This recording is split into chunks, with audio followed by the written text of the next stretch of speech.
So ano ito? Ipon is life. Alam ko naman yon. Pero ano bang magagawa ng kahon na ito na wala namang lamang cash para sa akin? Magka-cash nga to eh. Ito maganda to para sa mga taong gusto mag-ipon katulad ng mga anak mo si Pepe and Pilar. Tuturuan natin sila mag-ipon. Paano?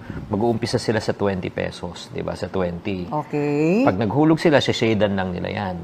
Pag na-shadan, ilalagay dito ang barya. Ilalagay naman dito yung papel, bibilogan lang. From 20, parami ng paramihan, pag nabuo niya, may 60,000 siya. Pag nabuo na lahat to? Oo. Para siyang ang tawag tic-tac to. Oo. Sulat niya para saan nag-iipon at pa kailan at saka when, di ba? Ayun. Kailangan talaga meron kang pinag-iipunan. Yes, Halimbawa, exactly. Mama, gusto kong bumili ng bike.